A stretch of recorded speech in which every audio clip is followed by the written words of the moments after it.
Today we will be looking at the business of imperialism. You will be able to describe the role business and profit played in colonialism using India as an example. The Mughal Empire was in control of India from 1526 to 1857. The Mughals were related to the Mongols, which, if you will recall, was a group from Mongolia who took over vast swaths of territory in the 1200s. That empire eventually broke apart, and the Mughals became the rulers of India. India consisted of much more territory than it does today, as you can see, including territory in Afghanistan and Pakistan, though it never contained the bottom bit of India in the southern tip. This was India's biggest empire in its history. It's the first major Islamic empire in India, and the reason so many Indians today are Muslims, though the majority religion in India is still Hinduism. Under Emperor Akbar, who was a Muslim, India was a very tolerant society, treating non-Muslims and Muslims equally. Akbar even created a universal religion where he tried to meld together elements from Hinduism, Islam, Zoroastrianism, Christianity, and Jainism. However, it never became very popular. After Akbar, Muslim rulers again began to discriminate against Hindus and other non-Muslims, and social pressures began to favor significantly Muslim individuals. These divisions would make it even more susceptible to British imperialism when the British arrived, and eventually the Mughal Empire would fall to the British. The Taj Mahal is perhaps one of the most famous buildings in India. It was built by Shah Jahan for his wife Mumtaz Mahal. She died giving birth to their 14th child, and he was heartbroken, so he built a giant mausoleum to honor her. It is believed that he planned to build a mirror of this mausoleum on the other side of the river on which it sits, made out of entirely black stone, for his own tomb. However, he never got the chance because he died in jail, having been jailed by his sons, after his sons began a civil war amongst themselves for control when he fell ill. His third son, Aurangzeb, managed to take control of India, and when he found out that his father, from his jail cell, could still see the tomb of his mother, he had the window bricked up. That's how much he hated his father. One other emperor or empress I'd like to talk about is Empress Nur Jahan, who was the wife of Emperor Jahangir. She was the only Mughal female ruler. She was truly an equal ruler with her husband, as can be seen in the fact that the coins in India at the time bear both their names. Coins were always used by various emperors across the world to show the people who was in charge, because this was before mass media and newspapers. So the only way people could recognize who their rulers were was by the faces and the names on the coins. Anytime you got a new emperor, you would see new coins being printed, or what we say, minted. So Empress Nur Jahan really stood out amongst the rulers in India. She was famed as a poet, an expert hunter. She stepped outside the roles traditionally reserved for women, including slaying a man-eating tiger that was threatening a village, and leading an army to save her captured husband. Ultimately, the Mughals fell to British imperialism, as I said, so now we need to look at what exactly happened. Business has often been a leading motivator when it comes to colonialism. As we can see, in the Americas, the three big motives for colonizing, as you know, were gold, God, and glory. The economic motive was looking for silver and gold, which could be used for currency. That gold dwarfed the God and glory motives, as the glory was often to enrich the country via gold as a way of setting it above other countries at the time. And God was often used as an excuse, saying it was okay to take this gold and silver because in the process the Europeans were converting native populations into Christianity, so they were doing them a favor by, quote unquote, saving their souls. But really the gold was the true motivator. In Africa, the resources that people were looking for, as you will recall, were rubber, copper, and diamonds needed to be put into factories because we've now hit the Industrial Revolution. Similarly, in India, they're looking for cotton, coffee, indigo, spices, and tea, some of which were used to put into factories for production. And then, going to China and Japan, both countries were colonized or imperialized due to wanting trade in order to sell products from factories and to buy luxury goods like porcelain and silk, which the new middle class who owned these factories or had started small businesses could use to display their wealth. Businesses' involvement in colonial imperialism can be seen through the fact that a lot of the early colonies were set up by companies. The Virginia Company obviously colonized North America in Virginia, looking for gold, but instead finding tobacco. The Dutch East India Company colonized Indonesia, where they sought spices. Entire wars were fought over spices, including the very valuable cinnamon. And finally, the British East India Company, which colonized India, and the cotton, tea, spices that I mentioned before were their chief goals. So companies, in many cases, are the first of their nation to explore, initiate trade, and set up colonies in the form of trading posts. Why businesses? Well, because businesses can undertake the very risky sea travel. They are willing to engage in what we call high risk, high reward.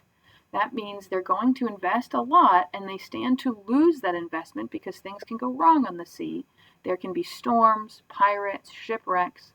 But if it's a successful venture, they stand to gain a lot. New trading routes, trading partners, new resources that set them above other businesses and get them a hefty profit. Remember, the New World, quote unquote, called so by the Europeans, was discovered by Europeans seeking a faster, shorter route to Asia to trade. These companies often start the ball rolling on colonialism, then drag their governments in as a consequence.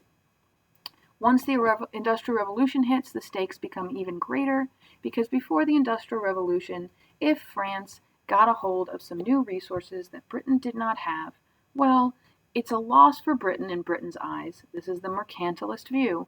But how much more clothing, for example, could France really make if they got more cotton than Britain? If it's before the Industrial Revolution, they can't make that much more because they're making everything by hand. But after the Industrial Revolution, since they have factories, they could actually increase their production quite a bit. So every country in Europe gets much more intent on being the first to seek and stake out new sources of resources and trading partners. That brings us to India. India will be called the crown jewel of the British Empire. It is a great example of a company starting off the colonization process and then pulling in its home country along the way. As you will remember, the relationship between a colony and its parent country is that the raw materials are taken from the colony and sent to the home country, and then in the home country, factories produce finished goods with that material, for example, turning cotton into clothing. Some of that clothing is sold to customers in the home country, and the excess, because there will be excess due to the high production rates, that is put on ships and sold back to the colony. Colonies were not allowed to trade with other countries besides their home country, besides their parent country, even if the parent country did not offer certain goods that the colony would want. So, for example, if France produces something that India would like and England doesn't even produce that, England does not care. It does not want India trading with France because it sees that as France taking advantage of its colony and making profit where England could be making that profit. The Indians are not given a choice. In this case, India is a very valuable piece of territory because it has a lot of desirable resources for the Europeans, things they cannot get in Europe. and it has 300 million people, roughly the population of China at this time, huge potential markets for labor and for customers. So, in 1600, the British East India Company sets up trading posts, then acquires more and more territory sort of accidentally, looking to gain resources and access to new markets. How can an entity gain territory accidentally? Well, this way. Initially, the British East India Company, symbolized here by green, sets up some trading points. But in India, though it's under the Mughal Empire's control, there are separate little principalities run by princes that divide up India. Kind of like today the United States is one country, but it's made up of 50 different states. So, initially, the trading posts are small, and they're valuable though because there's a lot of commerce and trade going through them. Well, those local princes that bordered those trading posts look at those trading ports as very valuable because there is so much trade going through them, and they might think that it would be a good idea to attack those trading ports and add them to their own territory. The British East India Company, of course, is going to fight back and take that territory by beating those princes. So now not only have they secured their own territory, those initial trading posts, but now they've added to their territory those principalities. Well, by adding to those principalities, that territory controlled by the British East India Company just became even more valuable because it now controls more people and more resources. So the neighboring princes decide to attack to try and add that territory to their own. And of course, the British East India Company fights back and is able to defeat the princes due to superior technology, and so they add even those territories to their own territory. This pattern continues to the point where most of India becomes controlled by the British East India Company. Remember, this is still a private company doing this, not the government of Great Britain. Therefore, by 1800, the British East India Company controls most of India, still without much interference from the British government. The British government does not particularly care how India is being run, so long as the resources still continue to flow to Britain and enrich its economy. How then is a relatively small British company able to rule over 300 million Indians? That is a numbers problem for the British East India Company. They simply do not have enough British employees to rule over such a vast population. Well, they're going to need to rely on native help. This native help will be referred to as sepoys. These are Indian soldiers that are hired to work for the British East India Company and defend them physically, militarily, from Indians who might try to resist or topple the company's control on Indian territory. Why would Indians choose to work for the British? Well, because it's a paycheck, and Indians need to be able to earn a living just like people anywhere around the world. So, how would Indians feel living in India at this time? Most likely, just as we've seen the Chinese and the Japanese feel being dominated by the British or the Americans, they feel angry and frustrated that their government is unable to protect them and stand up to these English invaders. And so you will see attempts at rebellion as well as a feeling of nationalism that, again, the Indians are a people that deserve to rule their own territory and control their own lives, not have outsiders doing that to them. Resentment from the Indians is brewing, especially because not only are the British dominating them, but while they dominate, they are incredibly racist against the Indians. We've talked about Rudyard Kipling's Jungle Book. He was also the man who wrote White Man's Burden, which, though it was written for Americans building their empire in the Pacific and the Caribbean, Rudyard Kipling was a British man living in India who was a colonizer, extremely racist, and his ideas were very popular throughout colonial empires. And that is just the way that the British are treating the Indians at this time.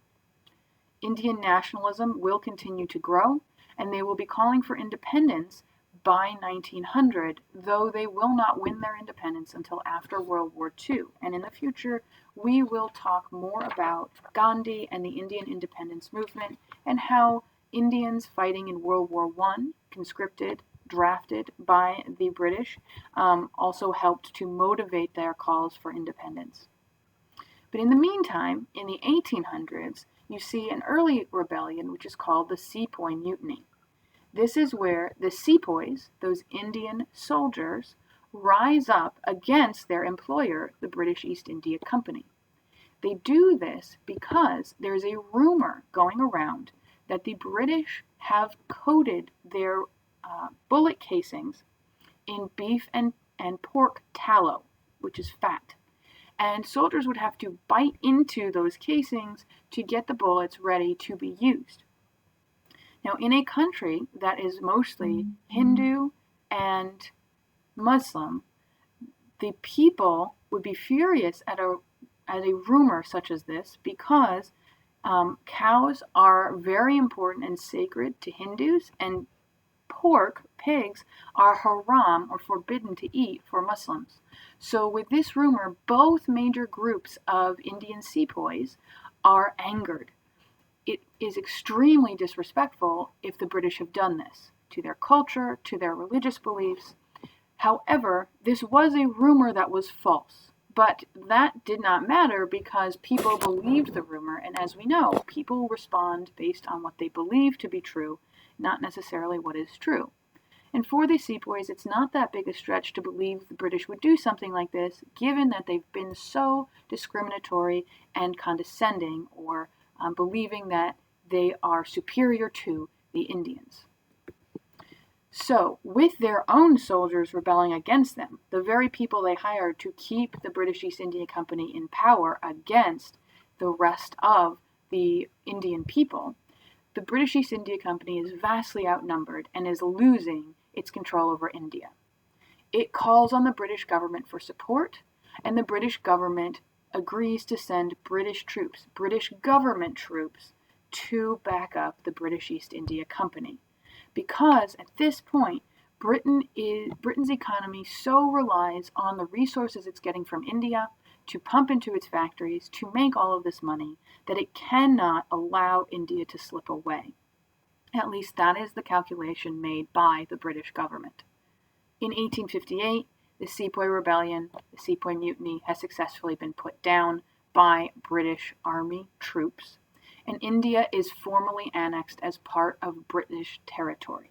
It is now officially a colony of the British government, not the British East India Company anymore.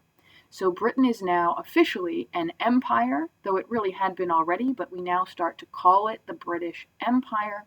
Queen Victoria of Britain is now an empress, and she is the Empress of India as well as Britain. And this formally ends the Mughal dynasty. Queen Victoria is the queen during the period known as Victorian England, named after her rule. This is in the 1800s, much like Queen Elizabeth was the queen during Elizabethan England in the 1600s, named after her rule. The time in India while they are under the control of the British government, not the company, but the government, is known as the Raj. So, now that the British control India, Britain's here, India's here, they are going to have to travel all the way around Africa to get to India. Now, this was fine when it was the British East India Company, and the company was taking all the risks at possibly being shipwrecked at sea. However, now that it's government involvement, they are going to want to make sure that they don't waste government resources on ventures that could fail.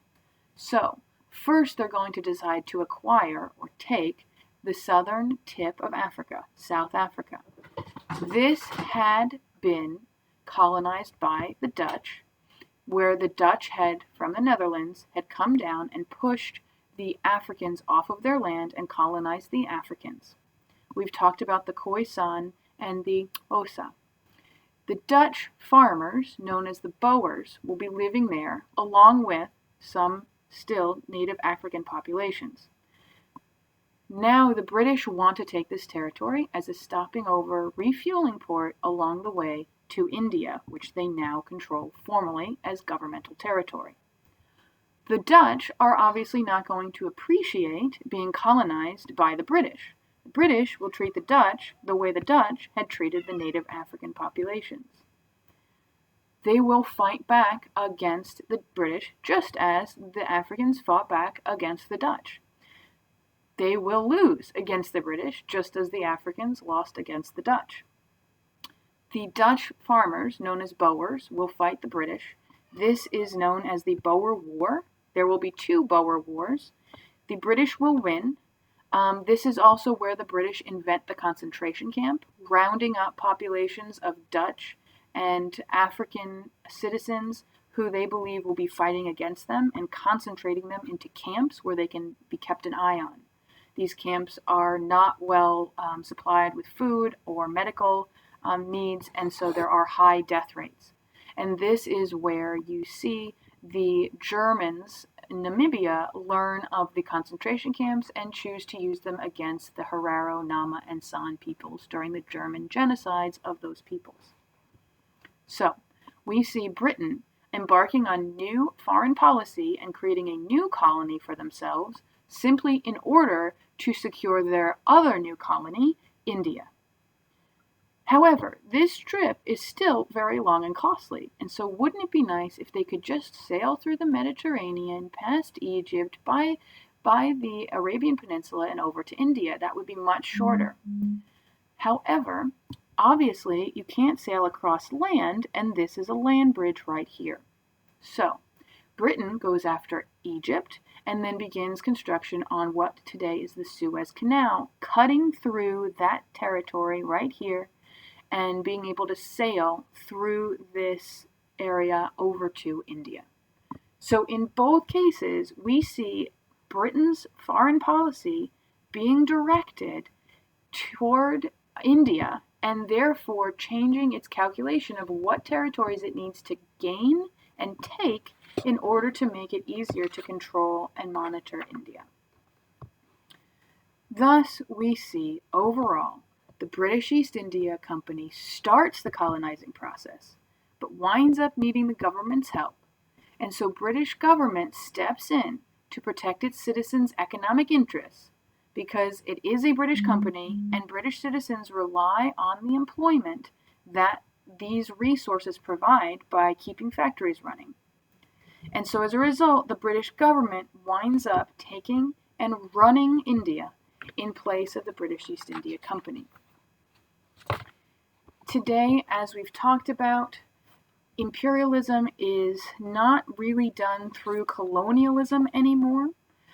Colonialism is seen as a negative, although colonies do still survive, as the United Nations has called America's control of Puerto Rico, American Samoa, and Guam colonies. But we tend not to use that term because after the massive decolonization and the ending of major empires after World War II, it's generally frowned upon to have colonies, as colonies are treated as inferior to, and their citizens are given fewer rights than the citizens of the parent country.